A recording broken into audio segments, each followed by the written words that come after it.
Here we are. Wait, we're live right now. Hello, we are live. Guys, I just started to live us in before we were actually live. So, welcome to Wednesday night. We are Chaos to Calm with Candace and Siobhan. Of course, you see the names below. I'm Siobhan. I'm Candace.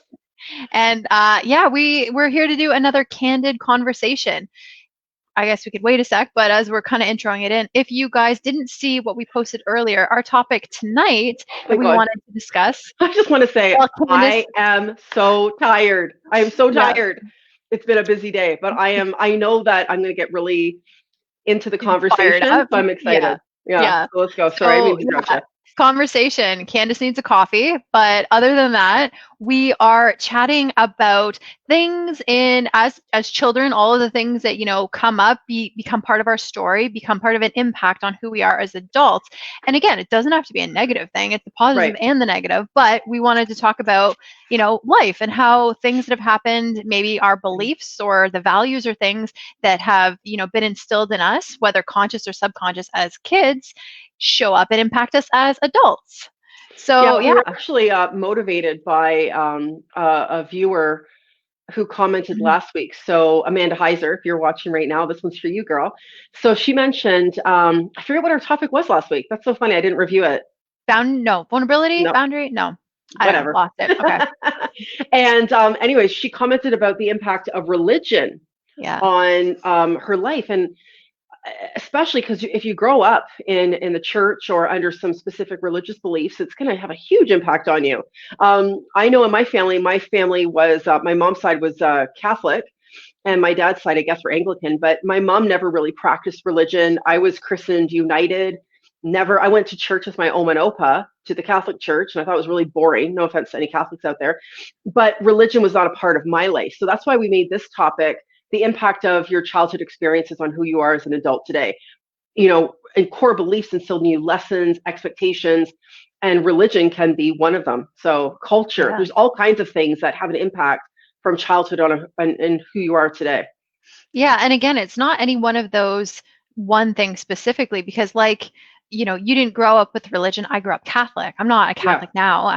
But I went, for 12 years of school, I went to a Catholic school and there were certain beliefs that for sure got instilled in me. And that was actually really difficult for me because it was almost having to look at things that I personally felt me, Siobhan, as a person, and then looking at things that were, well, this is part of what I should subscribe to being Catholic.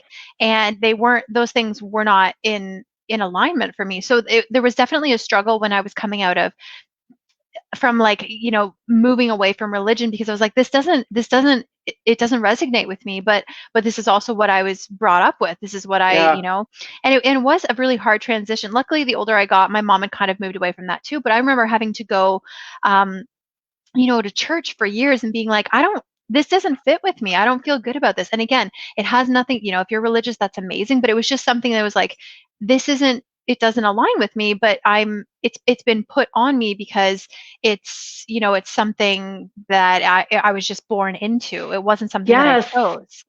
Now you're born into your damn family. So, and it's very interesting when you said it's not something I chose. We just did a recording earlier where we were talking about our soul journey and that our souls chose the people and to be this. Like I say that my soul chose to be a biracial female. I picked my parents and all the other things. So maybe part of them or part of this experience was having to do with uh, this spiritual and religious aspect. So Yeah. I wanted to make sure that we stay through some sort of guideline. So Yep. before we get carried off on Yeah. the topic of religion, but I love how Connie said here that this is an important topic. I think you're going to, like what we talk about and how and where it goes. The first thing that I was thinking about is what words come up or emotions or feelings or experience come to mind when you think about your childhood. So I'm going to claim to be the one who's a lot more willing to be vulnerable. I don't have parents who are watching these. Um, I do. and and you do, yeah. And it's not like there's anything really bad to say, but sometimes when we share our perspective of what our life was like, this has actually happened to me. I've upset other family members by sharing my story. And I was really upset by them being upset, and I tried to make it okay, but no matter what, because everybody in our life sees things slightly different than how we see them. And it's important to share your story, but you also might not want to blast it on the internet. So I'm okay with sharing my stuff to a pretty big Mhm. degree. So, but Siobhan, can you think about what was your best childhood memory? Can you think of a really good childhood memory? Mine is weird. Hmm. I know I'm And putting you this on is the spot. something, well, and this is something, I mean, I can think of certain things, but this is why, Candace and I talked beforehand, and I said this sometimes feels a little harder for me because I have a lot of childhood memories that are not good.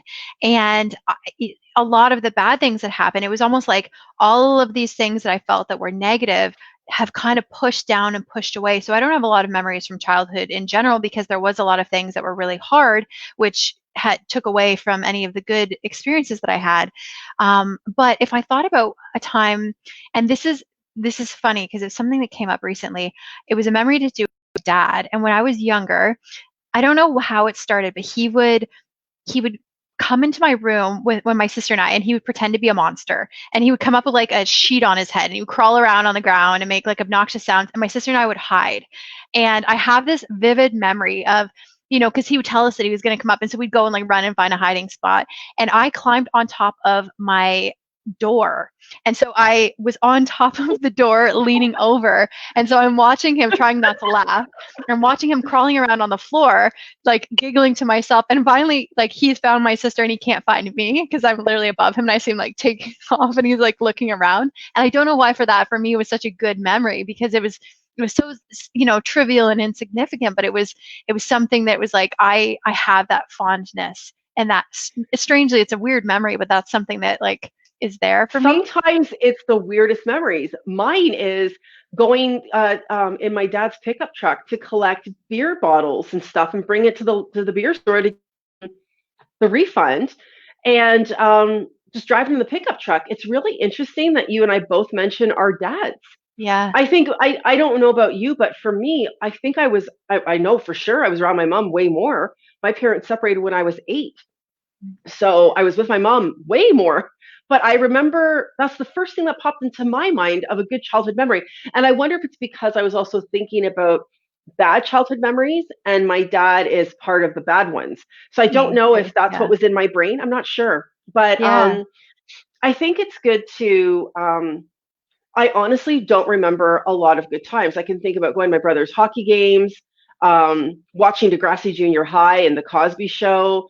But there's not a lot. My mom making hamburgers. There'll be these like little bits of things, Yeah. little little snippets. What happens is I think sometimes, like you actually said this, that sometimes the bigger things, if a lot of what we remember is not so great, or those traumatic things are what are just so big in our hearts still, that it's hard to remember some of the good things. And Yeah. sometimes it's just these little snippets. But instead of focusing, and we're going to talk about this, but instead of focusing on the bad or playing over in our mind, can you just touch on acceptance? Yeah, and we had a huge conversation about I know. acceptance earlier. It was huge.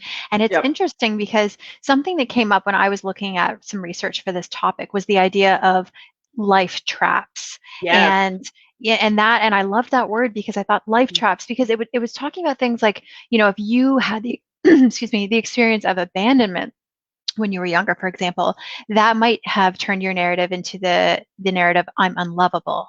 Or if your thing was maybe abuse or mistrust, it might have been that people betray me, or I can't trust people.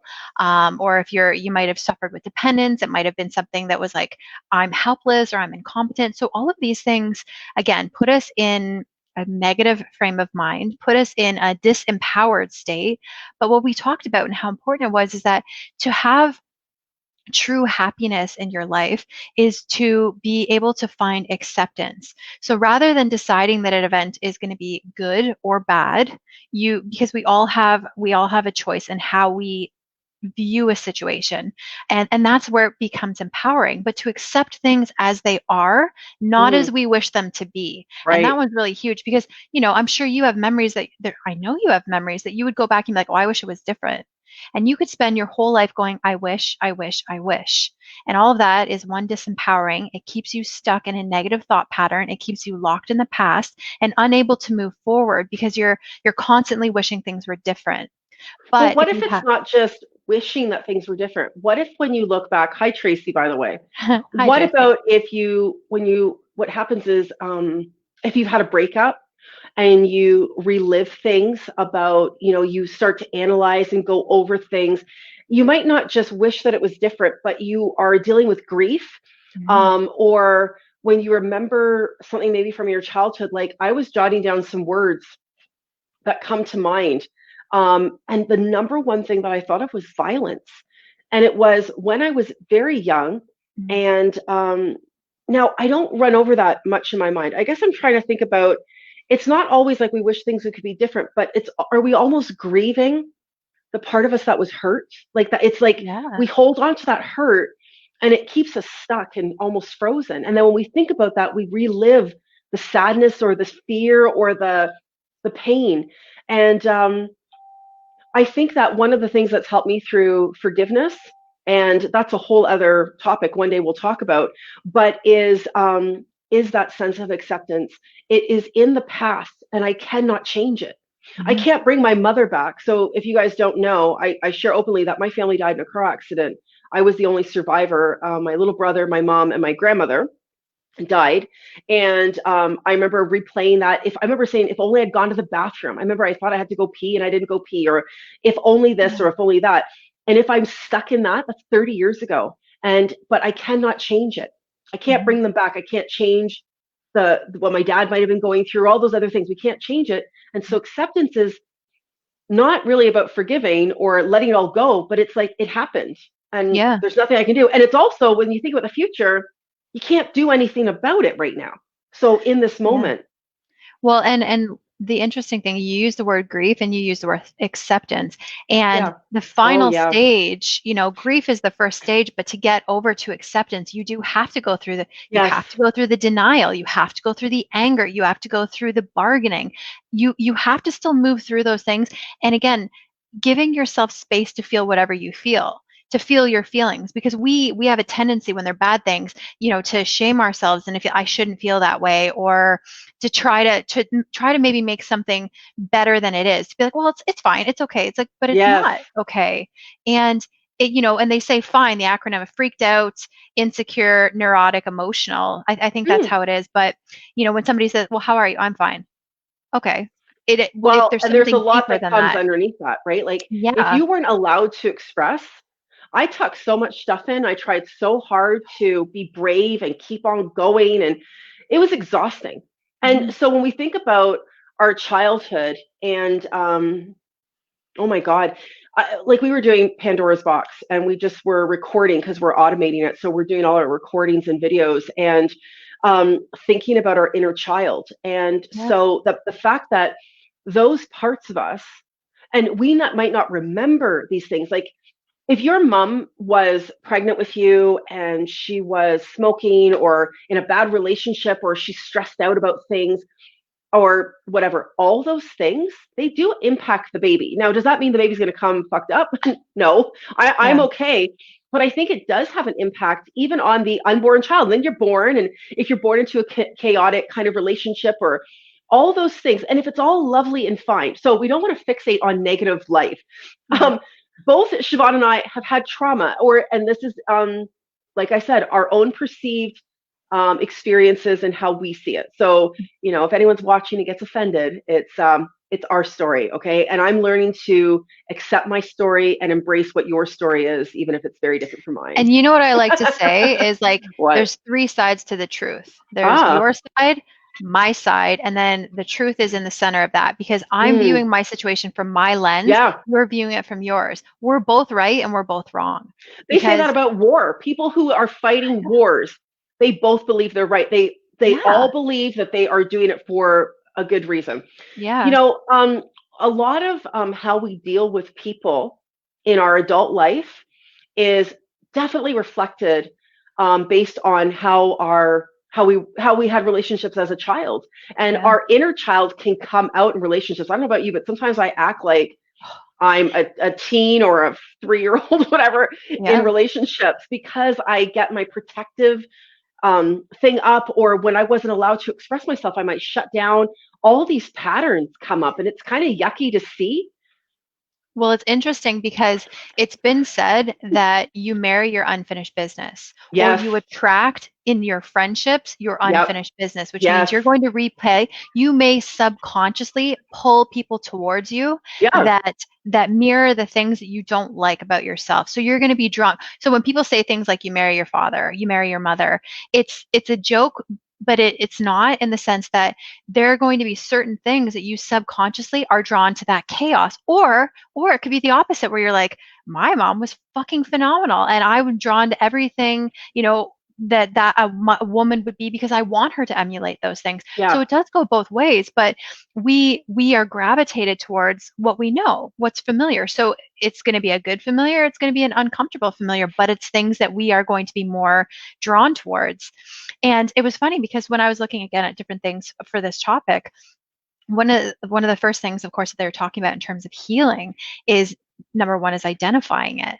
So Yes. recognizing it, as we talk about, and that comes up in Pandora's box. So if you haven't done it, it's phenomenal because they're very parallel. But to be able to understand and identify those things, and then also understand where they come from in your childhood, because if you look at the things for yourself that you are attracted to, or maybe what you might have married into, or whatever that situation looks like, it's asking yourself, well, where did that come from? Yeah. What unfinished business do I have in my life that would draw me to a person like that?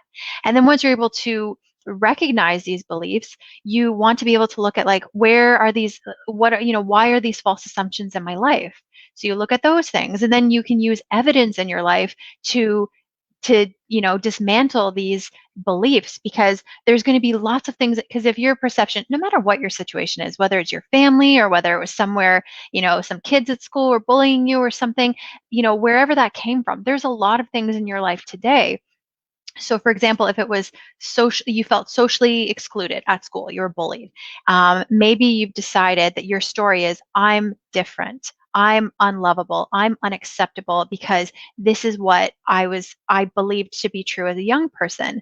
Well, then what you do is you look at that and you look at all of the evidence in your life that points to that not being true. Do you Hmm. have relationships? Do you have friendships? Are Yeah. are you part of the community? Do people like you as a person? And then, that's when you jump a little further and you would dive into maybe some of your own personal work.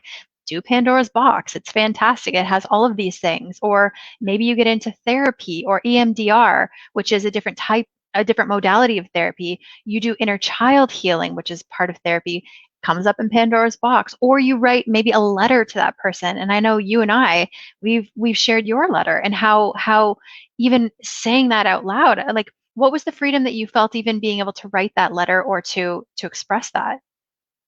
I have no idea. It was like I was 17. I But have even, no, you know what was what? your I feeling wrote, reading it? Like when we read it woo, recently. it was amazing to see how emotional it was, how I felt it was very well written for a 17-year-old. Yeah. I was like, oh, I was a good little writer. It was really interesting. You know, one of the things I was thinking about is when we didn't get something from someone in our life. So, I was thinking about my dad, or even my mom being gone when I was so young, that we Yeah. tend to look to other people to fill that void. And then when they don't, it's what you really have to do is see what's underneath that. So I talk a lot about checking your expectations. So when you get pissed off or hurt or something, you react to something in a pained way, to think about, well, what was I expecting to happen? And it's not that expectations are wrong, but it's about understanding what you were wanting and then what's underneath that. We just did that. What's your why? And we were doing the whole Yeah. vision journal thing. It was different, but really you can look at that all the time. I shared before about being challenged. My integrity was challenged by somebody, and I was so upset. And I'm like, what's underneath that? Because I grew up always trying to be perfect so that I would be loved. And you can't be loved by everybody, and it really is not about you. But if you're always looking outside and then you get hurt when you're not, you have to look within. And are you loving yourself? Because when we talk about leveling up and you radiate, I love me. I can't make you love me, and I accept that because I still love me. Because the I still love me was often so difficult when we were children. Because if you were my parent or guardian and you didn't love me and you didn't show me love and I felt I wasn't good enough, then I tried harder and harder. And then as an adult, we do that and then we get pissed off. It's and we shut down. So I think what we're hoping that you'll do is from this is to think about how your childhood has impacted you as an adult. How do those things show up as a grown up? Yeah. Are you behaving like a 3-year old or a 13-year-old? Are you still trying to convince these people in the past to see you as they didn't before? And are you loving you right now in a way that you need to love yourself? Right? And where can you find acceptance in your life for these Yes. situations? Because, like you said, if you constantly replay trying to be good enough for these people, I always say this, you can only meet people as deeply as they met themselves. And you say it all the time, it's either an act of love or a call to love or Yes. for love.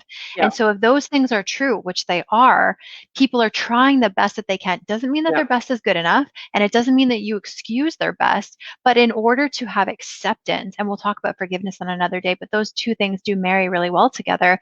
But if you are able to have acceptance in your life for whatever the situation is, part of it, like you said, it's managing your expectations, checking in with yourself, and then saying, where can I let certain things go? Where Mhm. can I, soften a little bit here where I'm being really rigid or I'm holding on?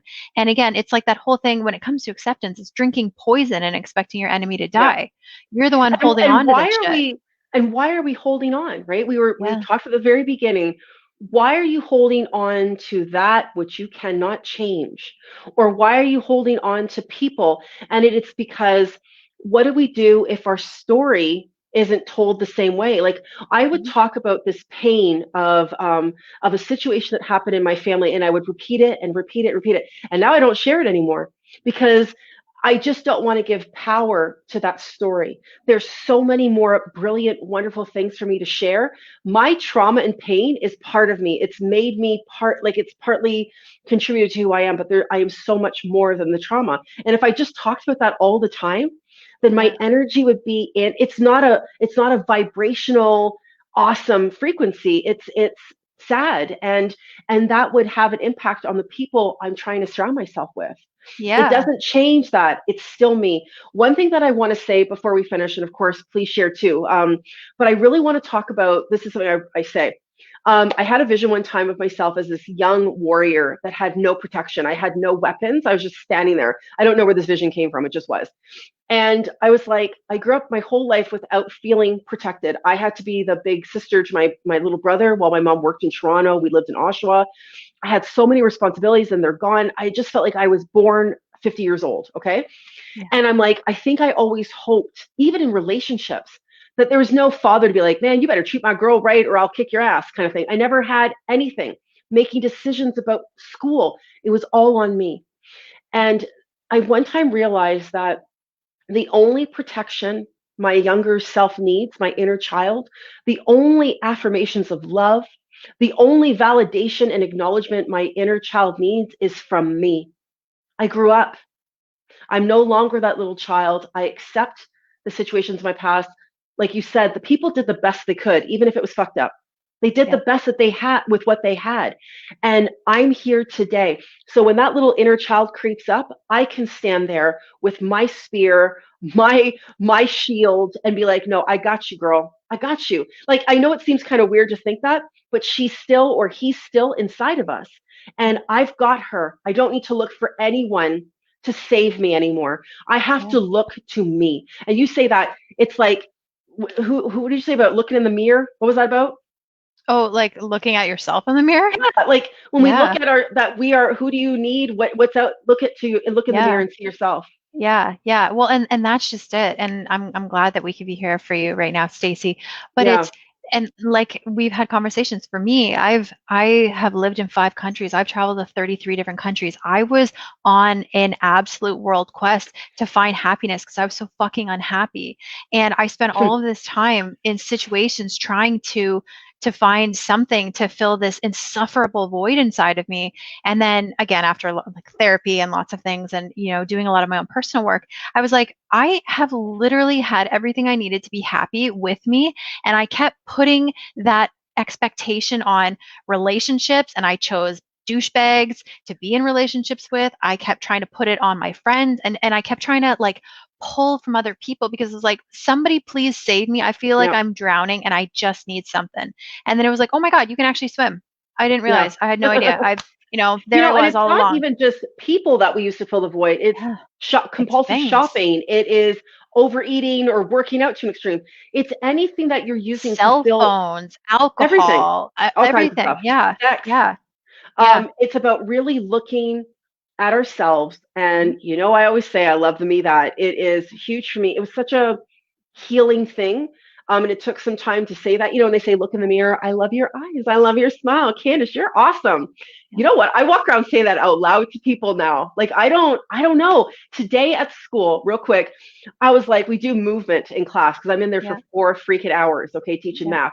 So we put movement in. I'm like, I put some Michael Jackson on, okay? And I know some people don't like Michael Jackson more. I can't help it. I'm still an 80s kid. It's still there. So I'm jamming. I put some Shakira on and I'm dancing. I'm shaking. And the kids are like back and forth, like, this is really weird. I said, you know what's awesome? I don't care. I am grooving. I am moving. And the kids are laughing and we still had fun. I'm sweating a bit. I was breathing hard on my mask, and I just don't care anymore because I love myself so much that your impression of me, now you can get me down. I care about you, Siobhan.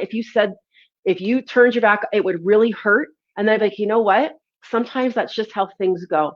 And it's about releasing and loving the moment that it was, accepting it for yeah, what it is, and then yeah, understanding that sometimes, this will be the last thing I'll say, and I'll shut up. The people that I held on to for a really long time, I hold on. I try to make things better. And I sometimes sacrifice myself and my dignity for approval of others. Not so much anymore, I'm hoping. But what I learned is that those people were not meant to be part of this part of my life journey, yeah, that they wouldn't have supported what I'm doing. It would have been uncomfortable. I would have been reliving the past. It was time to move forward. It's not that I don't send them love and who knows what might happen, but things change and I don't want to hold on to what doesn't serve me or when people don't want me. yeah, People love me, right? Don't you love yeah. me?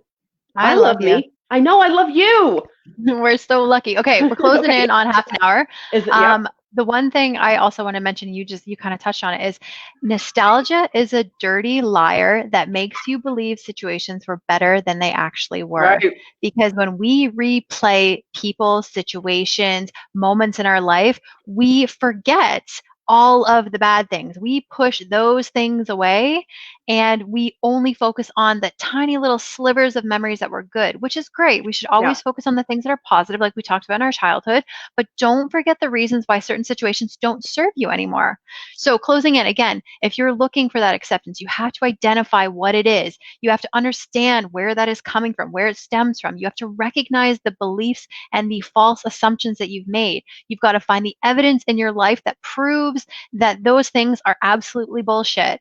And you've got to then go out and do whatever personal work. Again, I'm not Yep. going to promote, us too much, but Pandora's box is pretty freaking awesome. It's getting automated. So that's a really great thing.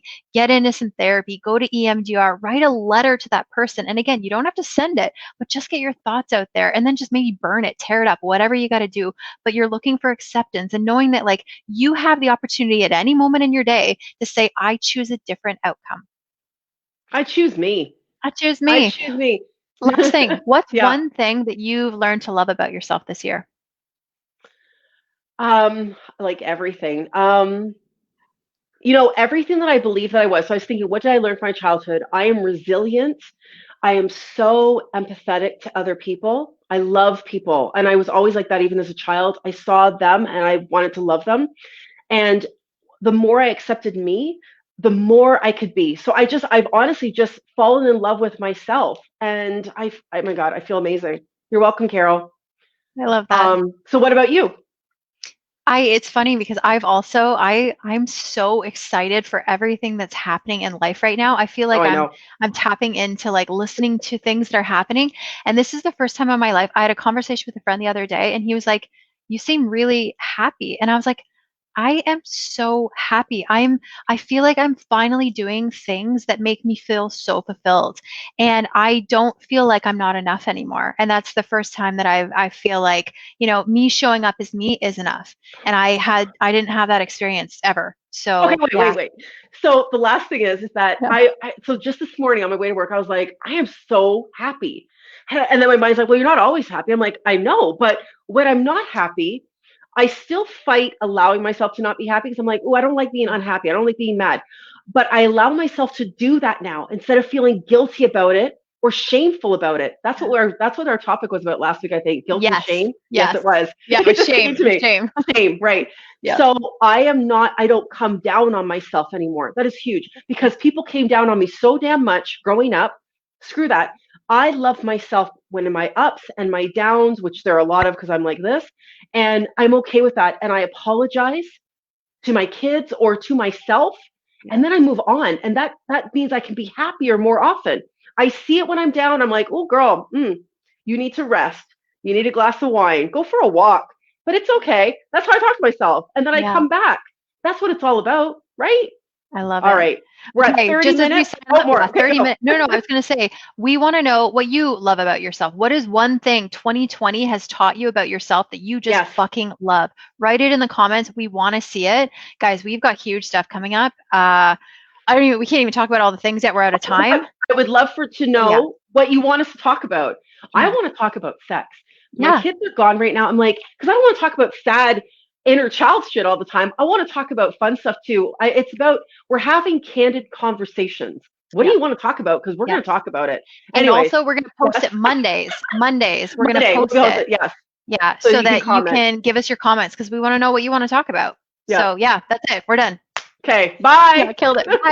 Bye.